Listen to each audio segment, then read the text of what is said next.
Hello, and welcome back to the Revolutionary Communist Podcast. My name is Joel Bergman, and I am happy to share with you today another presentation from the Montreal Marxist Winter School. This presentation was given by Revolutionary Communist Party activist Holly Quilty on the topic of Bolshevism versus Stalinism. Now, this is one of the most important questions for communists today. If you are a new communist, you will realize that there are disagreements within the communist movement, and this is one of the fundamental dividing lines. Now, capitalists, right-wingers, they love to point to the crimes of Stalinism to try to discredit communism. And it is of absolute importance that we understand what transpired in the 20th century, what happened with the Russian Revolution, what are the genuine ideas of Lenin and the Bolshevik Party, and what happened with Stalin, and the degeneration of the revolution that eventually led to the reestablishment of capitalism. If we don't understand this, then we'll just be doomed to repeat the same mistakes made in history. So this is one of the most fundamental questions for communists to study today. So without further ado, here is Holly on the topic of Bolshevism versus Stalinism. I thought about starting with a joke where I would just say that I was going to speak in French and then piss everyone off. The Francophones have to listen to me, and the Anglophones, of course, to not understand. I'm not going to do that. But so Bolshevism versus Stalinism. I think this is obviously a big topic, a huge topic, really, and one of the most important subjects, really, I think, in history. And it's a subject that a lot of people are thinking about today and discussing, and there's a lot of actually basically slanders towards Bolshevism as well. And I think the sort of argument about Stalinism, Bolshevism, the Russian Revolution, there's different kind of ways that this gets approached in society. There's the classic sort of capitalist attack on the Russian Revolution and on Bolshevism. And I think this approach is really no surprise, because the capitalists hate nothing more than Bolshevism for its role in leading the Russian Revolution and completing this great historical event that I'll talk about. Because in this event, the workers, took power in their own hands without, the traditional ruling classes of society, without capitalists or landlords, based on a democratically planned economy, and advanced society like never before. It's hard to imagine how undeveloped Russia was before the revolution. Like it's literally almost unimaginable today to really picture what it was like. It was this peasant country. Most of the peasants still farmed with basically medieval methods, wooden plow and the hand sickle, of course. That's why it's on the hammer and sickle. And they went from this horrible poverty and misery to a world superpower in a few decades. And the standard of living for ordinary people really leapt ahead. By the 1960s, about 50 years later, you had free education, free healthcare, consumer goods like washing machines and TVs were available to regular people. And I think for a lot of people today, one of the most striking things is how low rent was. I'll cite a statistic from Moscow, but this was a similar number across the country, which is in the 1970s in Moscow, the rent was around 6% of the average wage. So I think for my wage, that would be like $200 or something. It's crazy low, right? So of course, for showing that you can defeat capitalism, for showing that regular people can run society themselves without, their sort of natural superiors, so-called, the ruling class can never forgive Lenin and his Bolshevik Party. But for millions of people across the world, the Russian Revolution is really a pole of attraction. It's this beacon in the darkness, the nightmare of the current period, and proof that a better future is possible. And I think some of these people will sympathize with Stalinism, because it can appear that Stalinism is synonymous with the gains of the Russian Revolution, the amazing advances in society, and so on. So I think it's really important to discuss the history, to look at what Bolshevism and Lenin's ideas really were, and to talk about Stalinism and how that relates. So I think it's really the perfect time to discuss this, because this is a discussion. Could you give me time, by the way? Yep. What's the time now? Okay. This is a discussion that's really not superficial. It's not just a debate among sectarian people on the left or whatever. This is an essential debate about which ideas and methods are the ones that can actually win. So I want to start by talking about the Russian Revolution, because I think it really helps bring out a lot of the main elements of Bolshevism, and it also sets the foundation to understand the origin of Stalinism. So I talked a little bit about what Russia was like before the revolution.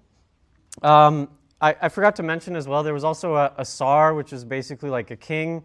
He actually had a lot more power than the old kings in feudalism. There was like a police state, trade unions, socialist organizations. All of this was illegal. And the peasants were still ruled by basically landlordism in more or less feudal conditions. Even though they were no longer formally considered serfs, in practice they were still totally subject to this sort of feudal relationship of landlordism. And I think about 90% of the population was peasants living in extreme rural isolation, to the point that actually many peasants, when the First World War broke out, Russia was obviously in a war against Germany in the First World War, they did not even know what this country called Germany was, that they were now being asked to go fight and die to defeat. And you also had the beginnings of a powerful working class in Russia, an industrial working class, in these massive factories in the cities that had been built during the 19th century, with sometimes tens of thousands of workers concentrated in one factory. And they were paid basically barely enough to survive. There's a lot of harrowing quotes from the time. I'll read one. This is from a workers' settlement in Yuzovka, which said, "Sanitary conditions in the workers' settlement of Yuzovka are highly conducive to the contraction and spread of disease. The marketplace and streets are full of filth.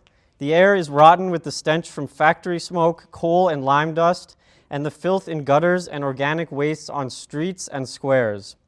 And so living in these horrible conditions, and this new working class that had only recently been created, the working class begins to gravitate to the revolutionary ideas and traditions of Marxism. And these were represented above all by Lenin's Bolshevik Party. Now, I'll talk more about Bolshevism in a minute, but let's just discuss the Russian Revolution first. So again, Russia was in the middle of the First World War when the revolution broke out. This was an absolute disaster for Russia. Many soldiers had to go into battle without boots. They were led by incompetent generals who would just get them, basically massacred by the Germans. And they were defeated again and again, and the Germans were conquering vast areas of the country. And the capitalists were also profiting enormously from the war industries. So you had misery and suffering and death from the soldiers on one hand, and on the other, these huge profits for the capitalists. They were throwing these lavish balls and celebrating, these amazing profits, while everyone else suffered. And there were shortages of bread as well. Bread lines and hunger kind of stalked the land. And I think this really is what produced the Russian Revolution.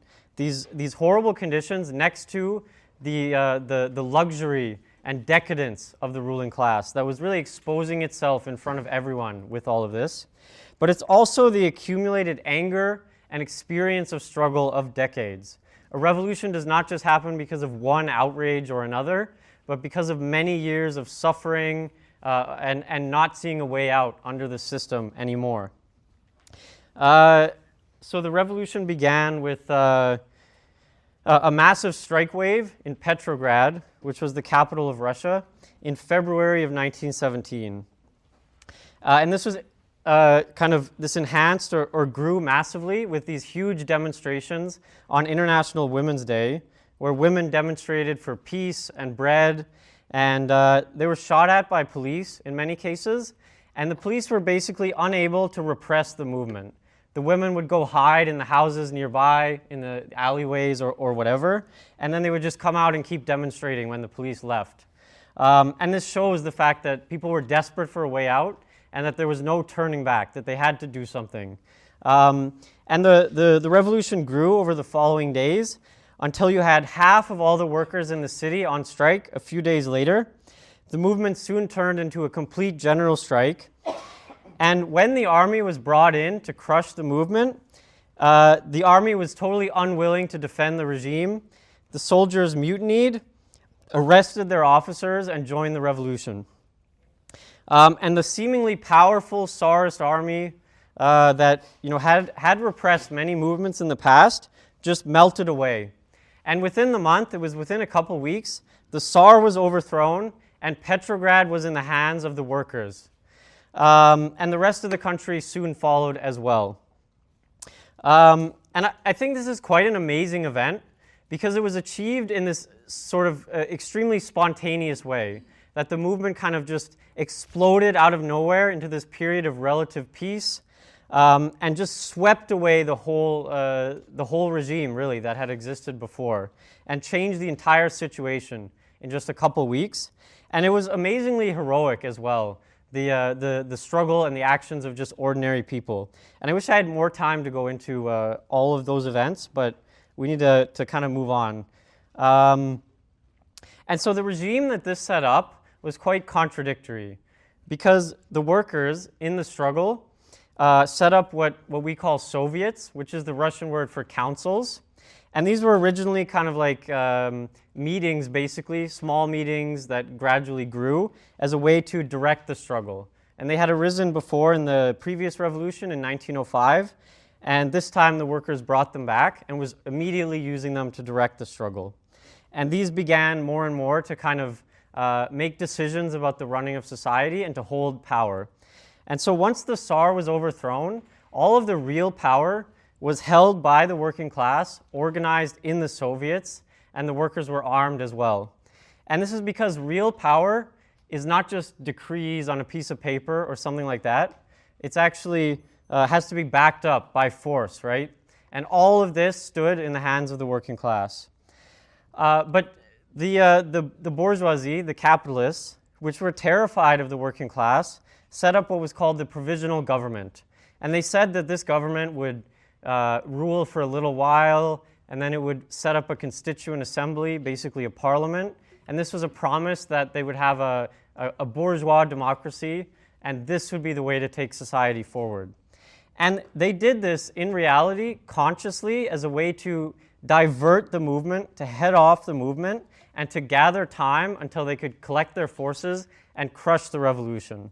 And there's quotes from the time that I think really show this. They were kind of just biding their time and again, trying to head off the movement. And the provisional government had no real power because there was no troops, no police, nothing like this to back it up.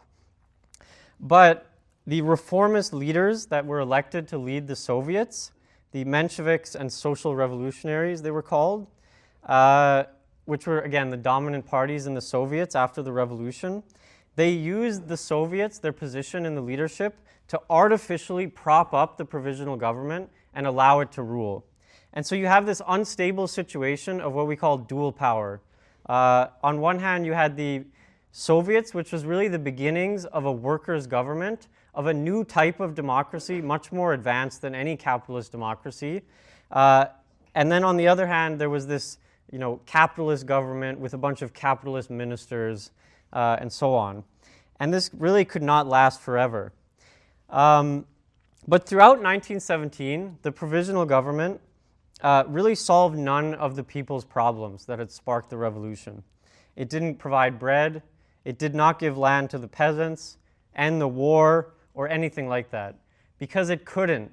Because the same people who were profiting off the war were the ones that this government represented.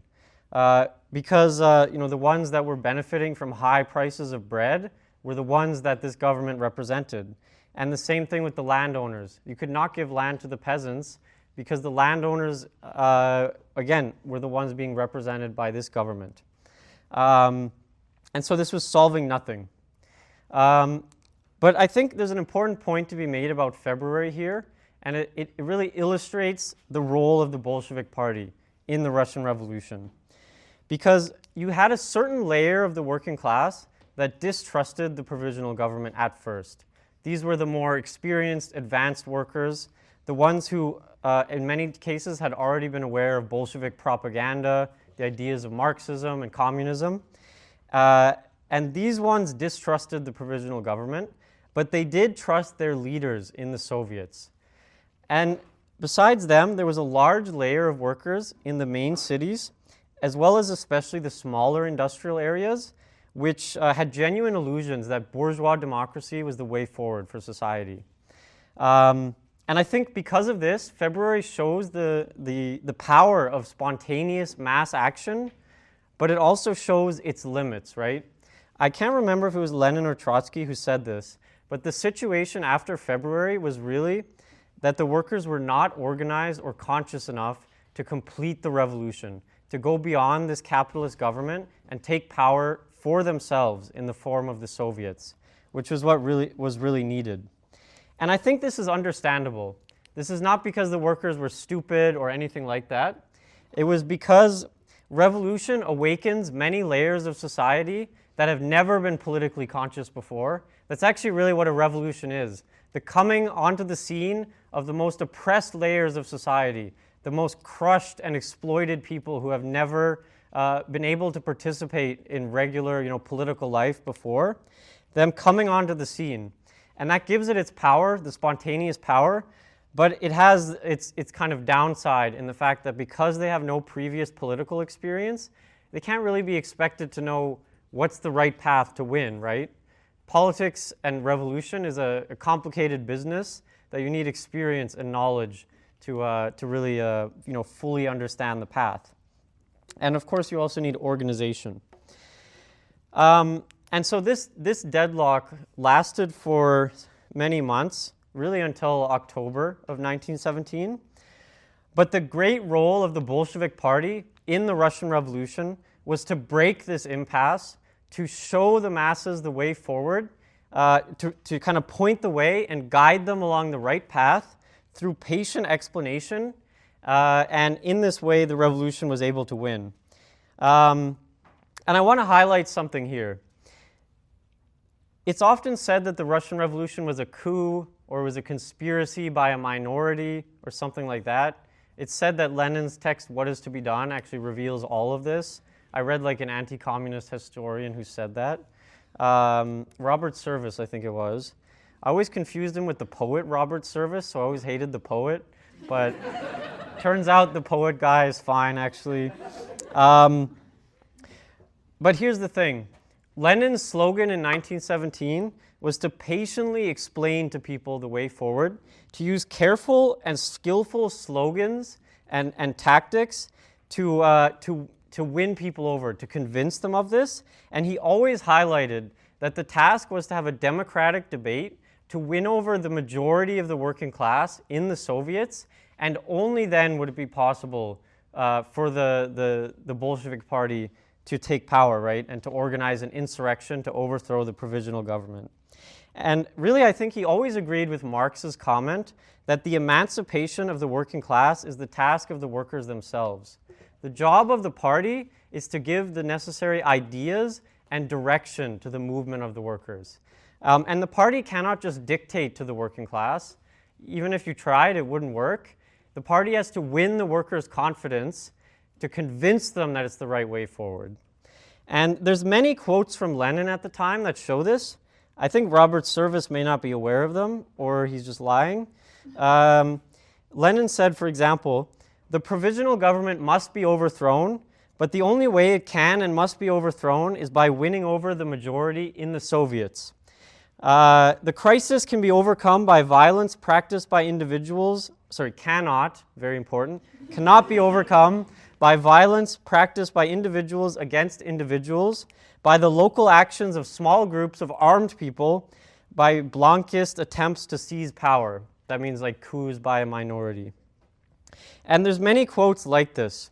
And I think this shows you the true nature of Bolshevism, actually, that it was a revolutionary, communist tendency based on the mass action of the working class, using flexible tactics to win the workers over, to the right approach, to show the path to victory. This is really how the victory of October 1917 was achieved. Because by the end of the year, the Bolsheviks had won the majority of the workers in the Soviets. They defeated the reformists in the Soviet elections. And in this process, they went from 8,000 members to hundreds of thousands between February and October 1917. And I think, by the way, that shows you what a few thousand cadres can do. And then they organized the October insurrection and really handed power to the Soviets. And no one was willing to defend the provisional government. So the insurrection was virtually peaceful. Now I want to make one more, a couple quick comments about this. This fact, being based on the mass action of the working class, and I'm getting a little bit ahead of myself here, but I think it's worth saying now. This tactic was abandoned in many cases by Stalinism. And actually, the tactic that Lenin referred to, the attempts to seize power by a minority, was resorted to in many cases. A big example of this is in China after the defeat of the revolution in 1927. There was two Chinese revolutions, one in the 1920s. In 1927, when the revolution was defeated, the Communist Party was pushed out of the cities and was hiding out in the countryside. For the narrow needs of Stalin's factional struggle with Trotsky, they basically pushed the Communist Party to organize armed insurrections from the countryside to attack the cities. In other words, the attempt to basically seize power by a minority. And these were defeated again and again, and they continued nonetheless. And this basically, in a way, it cemented the destruction of the genuine Bolshevik elements of the Chinese Communist Party, because people were massacred, tens of thousands of Communist Party members were killed, and the party lost all of its base in the cities because the workers did not trust them anymore because they were getting them killed. And this type of impatience would happen again and again as the Stalinists took control of the Communist International. But I'm a little bit ahead of myself there. I want to say a couple things about Lenin's party. They had always very flexible tactics, as I described, and Lenin was always very careful about using slogans and presenting the ideas of Marxism, always in a truthful way to tell the truth to the workers, but in a skillful way so that it would be understood, right? So for example, after February, they did not go around saying, "Down with the provisional government," which people would not have understood and would not have got an echo. The slogans between February and October were things like peace, land, and bread, drawing people's attention to the problems in society that were not being solved by the provisional government. And I think this is a brilliant slogan, by the way, just so simple, you know what I mean?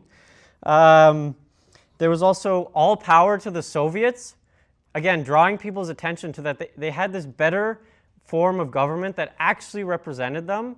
Why don't the Soviets just run things, unlike this provisional government that's solving nothing? I'm drawing a blank. Down with the 10 capitalist ministers, which is a way of pointing out that the provisional government's leadership had to be gotten rid of, but drawing attention to the fact that it was being run by these these elements that had no interests in common with the working class, and that the revolution was actually carried out against, right? So you can see presenting the correct idea, but in a skillful way so that it would be understood. I also wanted to say one other very important thing. This may be the most important thing to say about Bolshevism.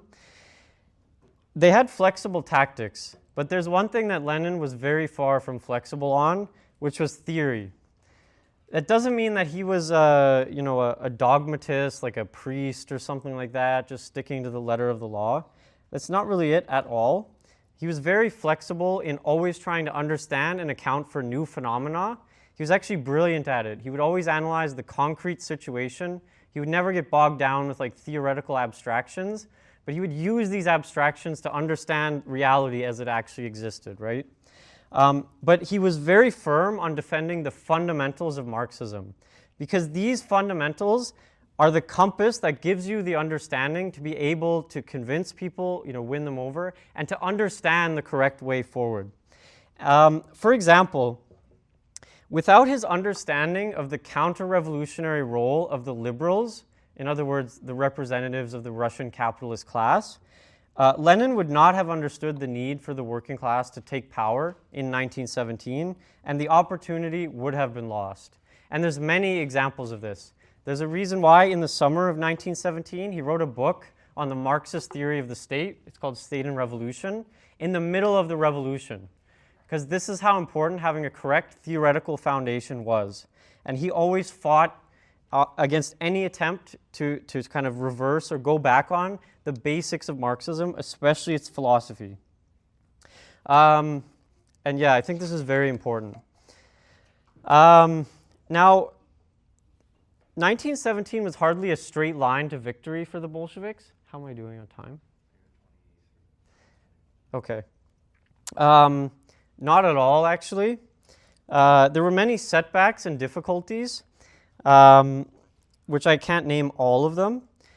But one that I think is really worth highlighting, because I think this highlights the organizational methods of the Bolshevik Party, which is what we call democratic centralism, and I'll elaborate on it, is at the beginning of the February Revolution, once the provisional government had been established, the main Bolshevik leaders in Petrograd, which at the time was Kamenev, Lev Kamenev, and Stalin, began supporting the provisional government.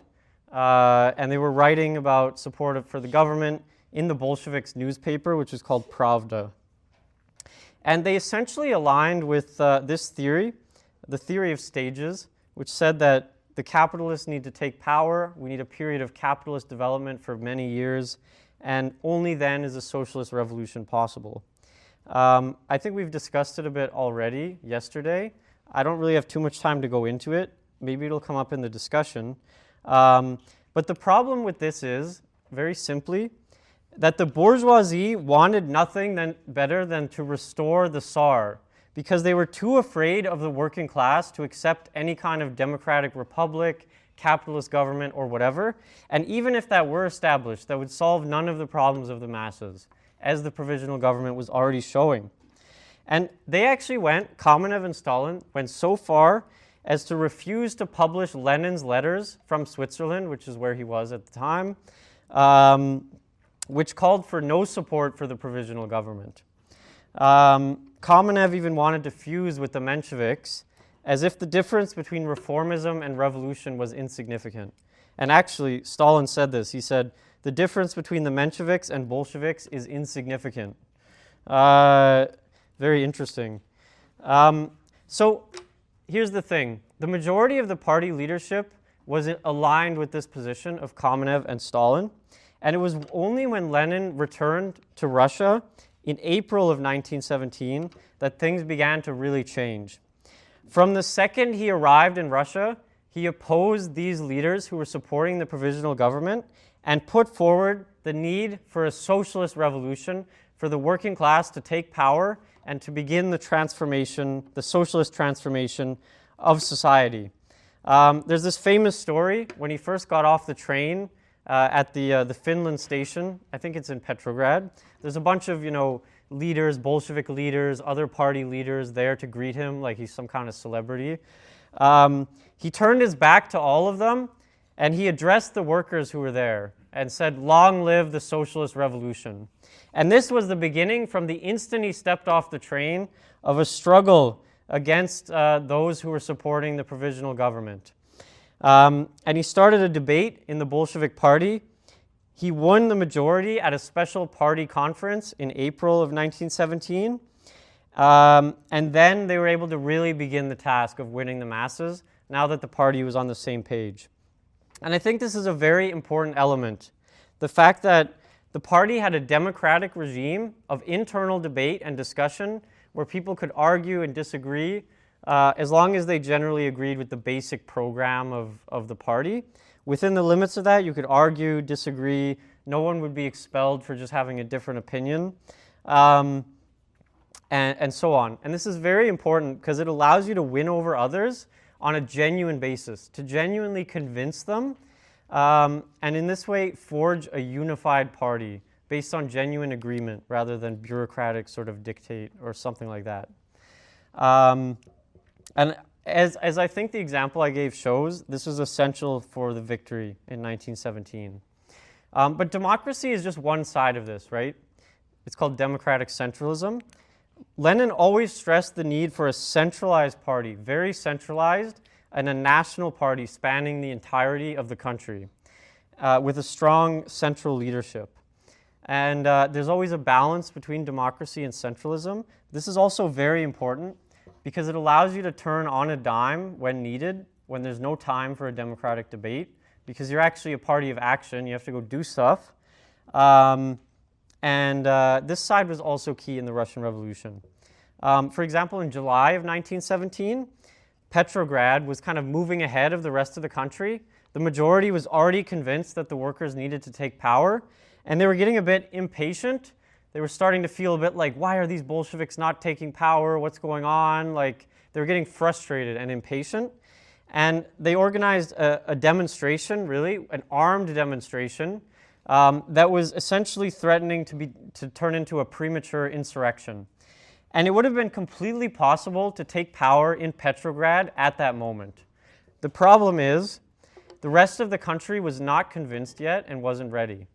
And so, if that had happened, the Petrograd would have been isolated, the revolution would have been crushed, just like happened to the Paris Commune, which was isolated from the rest of France. So what the Bolsheviks had to do was actually try to hold back the demonstration. They didn't try to stop it from happening, but they tried to make it as peaceful as possible, and convince people that this was not the time to take power, right?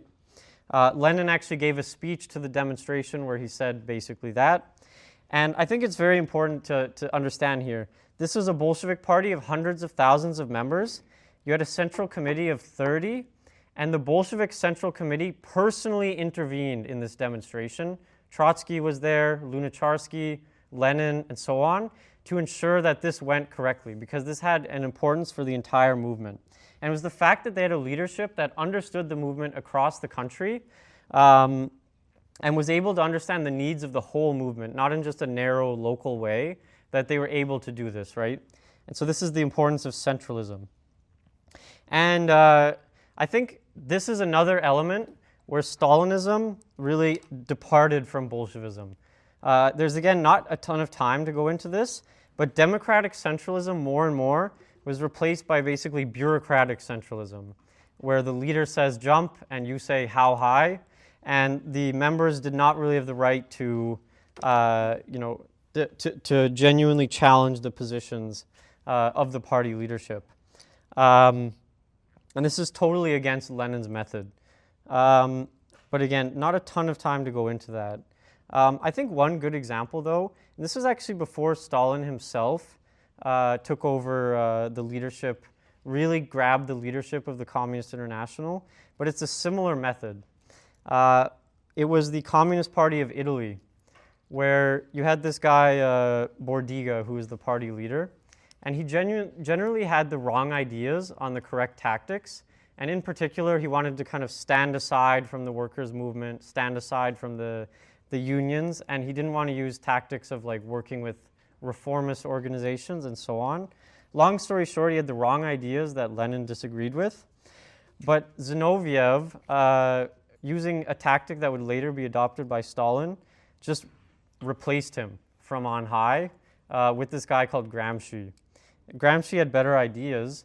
The problem was the party members didn't agree with him. He wasn't the guy they'd elected. And so the party was totally ununified, was unable to act together, and was paralyzed in the face of Mussolini. So the Russian Revolution was pretty great. The greatest event in history, I would say. But where did Stalinism come from? Where did the regime of Stalin come from? Well, can I see the time? Okay.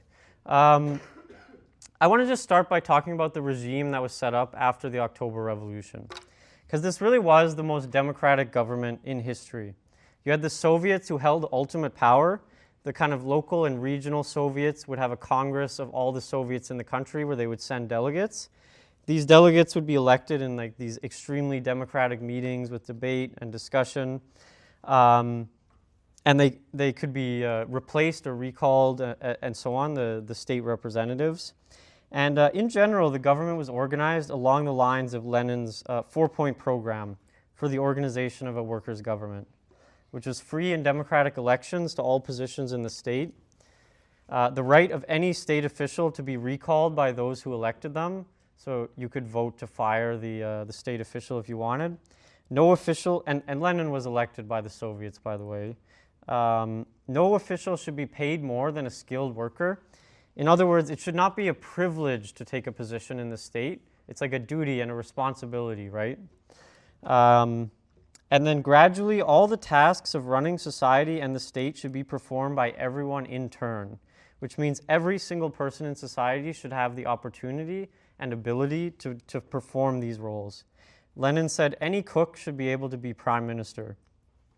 And the new government took over the running of industry, planned production, got the country out of the war, abolished landlordism, gave land to the peasants, and accomplished many other important advances as well. In particular for women, the revolution granted the right to divorce and abortion, but it wasn't just legal rights. Another one actually was getting rid of the Tsarist laws, which said that a wife was the property of her husband, who could abuse her and so on if he wanted. But it wasn't just legal gains, like you can sometimes see in capitalist countries. They also established public daycares and canteens, places you could go eat, to liberate women from housework. And there's many other advances for society that I don't have tons of time to get into. But yeah, where did Stalinism come from if this regime was so great? Well, immediately after the revolution, the capitalists began sabotaging the new regime, trying to sabotage production and also trying to organize a way to crush the new Soviet government, because obviously they were terrified of it. And this ended up in really a brutal civil war, with the White Army, the pro-Tsarist, pro-capitalist White Army, waging a vicious struggle against the new worker state. And it's hard to even describe how brutal they were. I actually think I shouldn't describe it because it's too horrible. But they would, just as one example, they would execute en masse communists they captured. In many cases, they would be literally lynched. And when the communists recaptured the area, they would find people hanging from trees and so on. They would burn entire villages if they suspected them of sympathizing too much with communism, and many other atrocities like this. It was incredibly brutal. And this army was backed up by an invasion force from 21 other countries as well, and also armed by them. So this was a desperate situation where at the darkest hour, the Soviet government was reduced to a tiny territory around Petrograd. But thanks to the efforts of the revolutionary working class, who often were the first to volunteer for the Red Army to fight and die, they were ultimately victorious after a few years of civil war. Now, after the disaster of the First World War, 2 revolutions, this brutal civil war, which devastated the Soviet Union, the country was basically in shambles. In 1920, which I think is actually before the Civil War ended, iron ore production was reduced to 1.6% of pre-war levels. Coal production was 2.4%, and the harvest in 1921 was 43% of pre-war levels. Millions were starving. Disease spread like wildfire. There were thousands, I believe millions of deaths from disease as well. And the result of this was the complete collapse of the working class as a class. What does that mean? Well, there was a collapse of industrial production. There was no working class jobs for the workers, right, in industry, basically doing wage labor. Many of them actually went back to the countryside, to their families' farms, and resumed a kind of peasant existence. And those workers who were left had a very difficult struggle to survive. Long working days just to keep the country going, and hunger and so on. Sometimes they would have to basically do the old Soviet equivalent of like hustle culture, I guess, to try and like get enough food from the black market and so on. And so they were putting all their time into this difficult struggle to survive.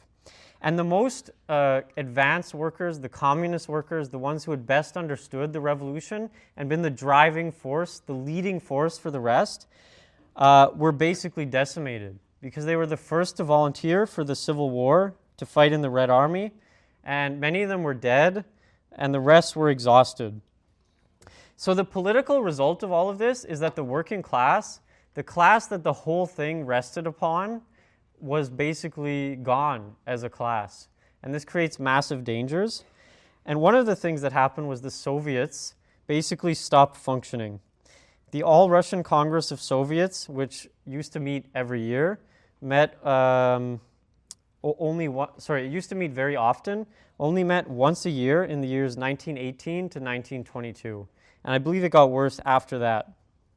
And I really think, obviously, it couldn't have been otherwise, because the problem was people didn't have time to participate in this. They were just trying to survive. And the result of this is that even though the Bolsheviks had never planned to set up a one-party regime, every other party had fought them in the counter-revolution, and so the only political party left was the Bolshevik Party, and the Soviets, the democratic basis of the regime, had basically stopped functioning. So that doesn't mean it became like the dictatorship of Lenin immediately or something like that. They still worked for the betterment of the working class and the revolution. But it did mean that the party had immense power concentrated in its hands because of this overall situation, right?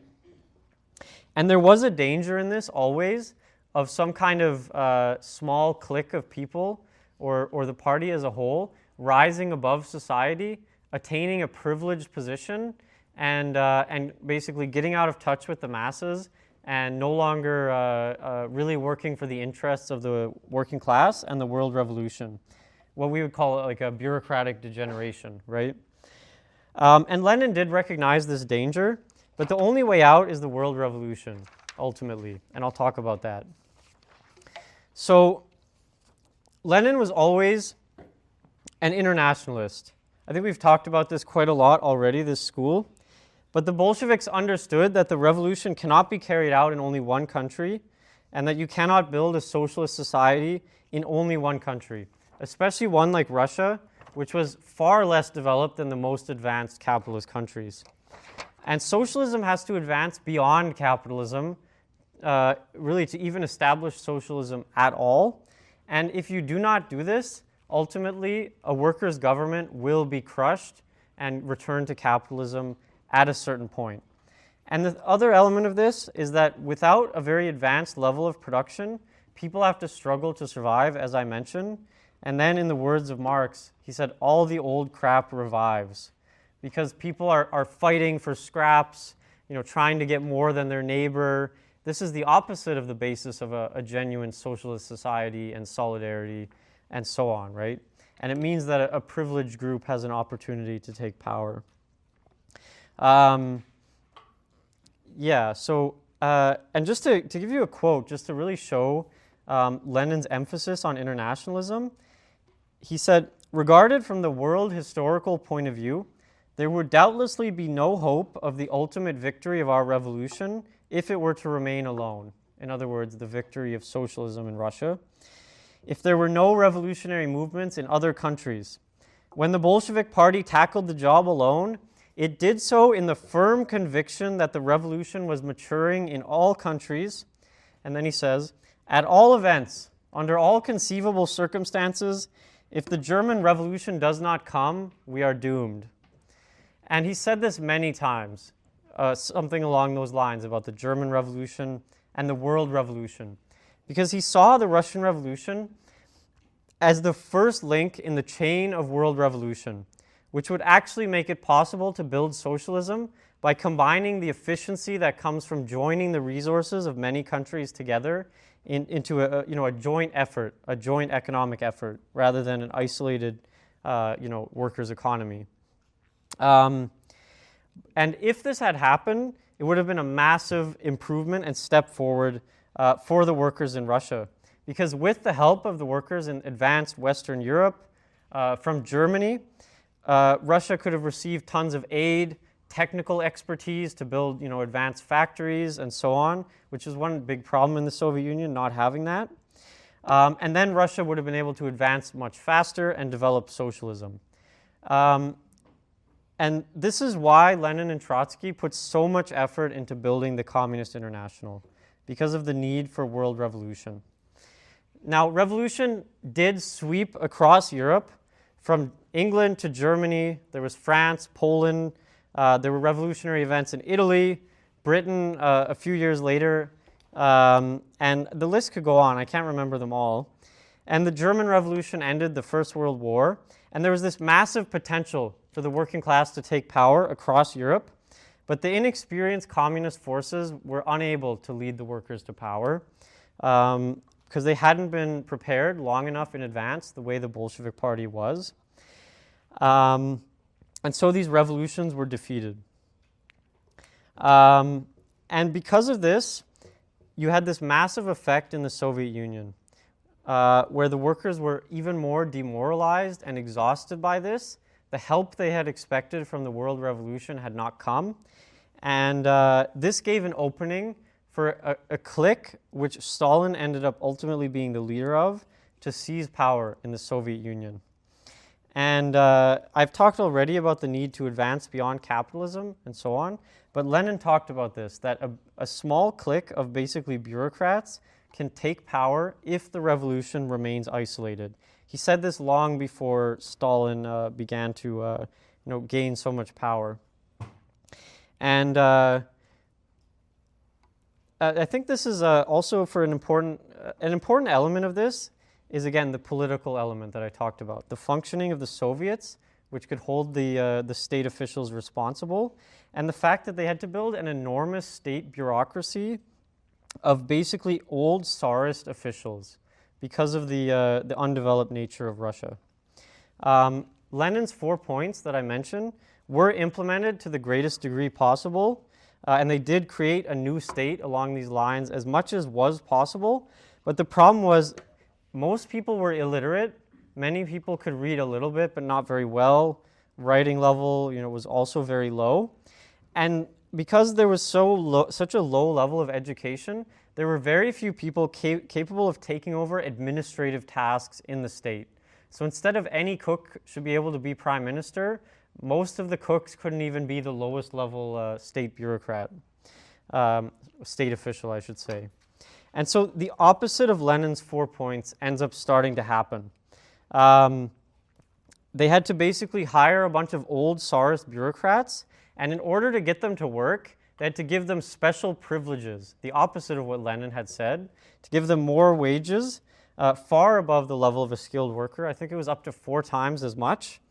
And so they almost took over the old Tsarist state with these bureaucrats. And the Bolsheviks wanted to keep these people under the supervision of communist workers who could kind of keep them in line and keep them in check. But the number of people who could do this became increasingly small with the devastation of the Civil War and the plight of the working class and so on.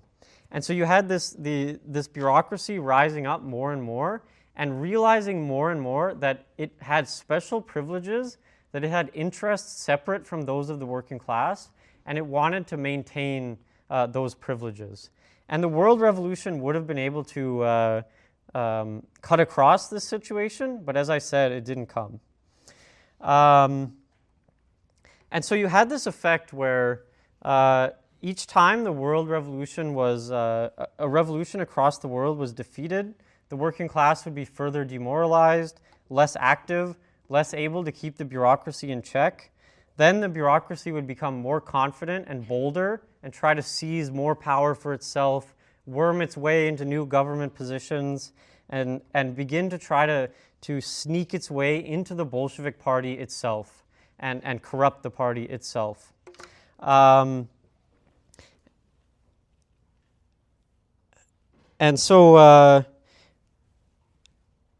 sorry, just putting up my hair. I think you often hear this idea that the Russian Revolution ending up in this Stalinist regime, this totalitarian regime with this small sort of bureaucratic clique ruling, this was, the result of a few people. Maybe just Stalin himself. Maybe they often say that Lenin was also a dictator and Stalin was just the continuation of him or something like that. I think this really explains nothing. The real role of Stalin was as the political center, the kind of political representative of the bureaucracy.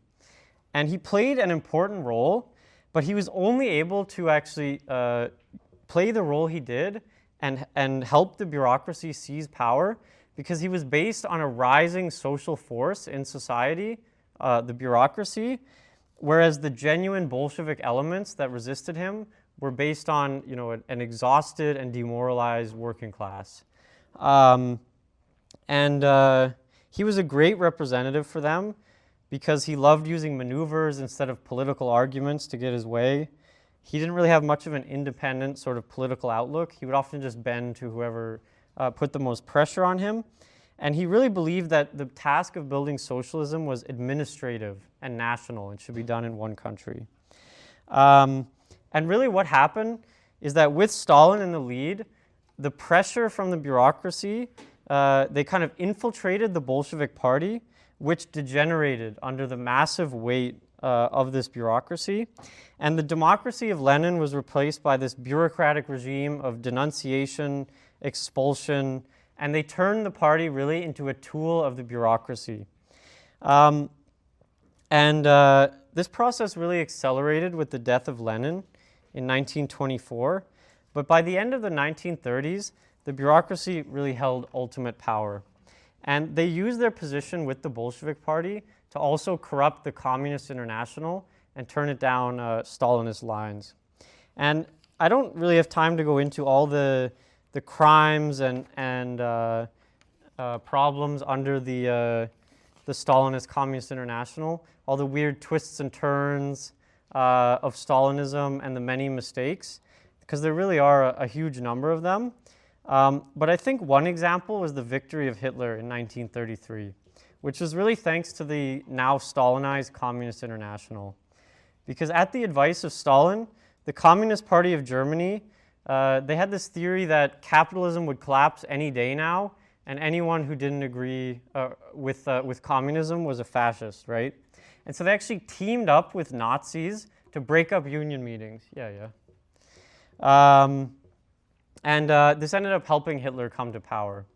And this defeat of the German working class, I think this shows many of the problems with Stalinism, which replaced the genuine theory, the genuinely correct Marxist theory of Lenin with just whatever was the most advantageous to the needs of the bureaucracy at the moment. But moving on, just in the interest of time. As I said, each defeat for the world revolution, which were enhanced and kind of encouraged by the Stalinist degeneration of the Communist International, would also reinforce the bureaucracy at home in the Soviet Union, which would then further reinforce the defeats abroad. It's kind of this vicious circle, right? And so Stalin, yes, as I said, by late 1930s had basically seized absolute power for the bureaucracy. And so the result is you get this regime of a small bureaucratic clique running a planned economy, but without the workers' democracy that this would normally demand.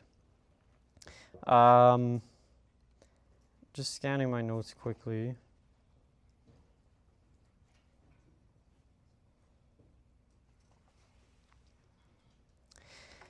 Just to conclude, there was one force during the rise of Stalinism in the Soviet Union. Actually, just to back up, sorry. So the many different ideas and mistakes of Stalinism internationally, this is really the political reflection of this social regime, the social regime of the degeneration of the Russian Revolution and the bureaucratic regime in the Soviet Union. So I think when we talk about Stalinism, it really means three things. There's the social phenomenon of Stalinism, which is the bureaucratic regime ruling over the planned economy in the Soviet Union. There's also its ideological reflection in the political ideas of Stalinism, which were generally, they changed often depending on the needs of the bureaucracy on any given moment. And then there's also the organizational methods of Stalinism, the bureaucratic centralism that I talked about before. But during the rise of Stalinism, there was one force that did keep the torch of Bolshevism alive, which was Trotsky's left opposition. And they fought to preserve these traditions throughout the 1920s. And they actually called themselves the Bolshevik Leninists, to refer to the fact that they were defending the genuine ideas of Lenin and the Bolsheviks, right? Class independence, mass working class struggle, the basis on workers' democracy, correct Marxist theory, and so on. And they gave an accurate analysis of the world revolution and fought for a correct revolutionary approach across the world. And I think you can really summarize it as the fact that they remained Bolsheviks. They were the remainder of Lenin's Bolshevik Party, while the Stalinists were abandoning every one of Lenin's principles. And the left opposition was slandered as counter-revolutionaries for opposing the bureaucracy. All of the leaders of the left opposition were actually expelled from the party in 1927. And Stalin had Trotsky exiled to Kazakhstan in 1928 and later expelled from the Soviet Union in 1930. And later, the left oppositionists were jailed in the Soviet Union. But this was not enough for the bureaucracy, because to consolidate their position, they needed to extinguish all memory of Bolshevism. From this, you get the infamous Great Purges of the late 1930s, which saw practically every member of the pre-1917 Bolshevik Party that was still alive arrested and executed. And this even includes people who had been allies of Stalin almost the entire time. Even these ones were arrested and tortured into falsely confessing to horrible crimes that they had never committed, and then executed. And they were tortured into shells of their former self. I think it was Zinoviev who was like literally a crying mess at his trial from all the torture. And after this, from Lenin's Central Committee that had led the Russian Revolution of 1917, only 2 members remained in 1940, which was Kollontai, who was away in Sweden, so that was safe for Stalin, and Stalin himself. And I think it's no exaggeration to say Stalin was the executioner of Bolshevism, that there's absolutely nothing in common between Bolshevism and Stalinism, and that Stalinism was really the abandonment or the turning into its opposite of all of the correct revolutionary ideas of Lenin that had made the Russian Revolution possible. I would say, the Soviet Union had this image that it was representing Leninism and so on, and this is actually not a surprise. The bureaucracy had to claim to represent Bolshevism because they were basing themselves on the planned economy, a workers' economy, and they needed to look like they were still representing what the workers had fought for. And it's very common, right, for a regime to pretend it's something it's not in order to pacify people or to trick them. But as I said, there's nothing in common between Bolshevism and Stalinism. And I think the fact that they had to exterminate Lenin's party is really the final proof of this. I don't think any anti-communist historian has yet been able to prove why they would have done this if Leninism necessarily leads to Stalinism. But just the final couple sentences here. I think we're very lucky that people today fought for these ideas, that the left oppositionists fought to keep these ideas alive. Even after the struggle was lost in 1927, Trotsky continued it because he knew that these ideas needed to be preserved for later generations, like us today. And the left oppositionists were the first ones in Stalin's prison camps, and they were led out into the tundra and shot while singing the Internationale. So they made enormous sacrifices so we could have these ideas today. These are the only correct ideas, only correct revolutionary ideas, and people fought and died for these ideas so we could have them today. So I just want to end by saying we need to make their sacrifice count. This is the greatest opportunity for the working class to take power since the revolutionary period after 1917.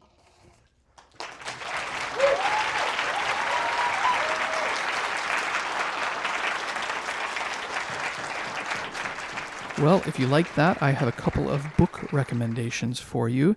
The first book I recommend is In Defense of Lenin, which is a new book that came out last year written by Rob Sewell. It's a 2-volume book in defense of the genuine ideas of Lenin. It is a wonderful book. I've read it myself. It goes through a meticulous detail of Lenin's life and how he arrived at the theoretical conclusions that he did, and his ideological struggles against various tendencies throughout his whole life up to the taking of power in Russia through the Soviets and the beginning of the building of socialism in Russia. So I highly recommend that book, as it really helps you understand what Bolshevism really is.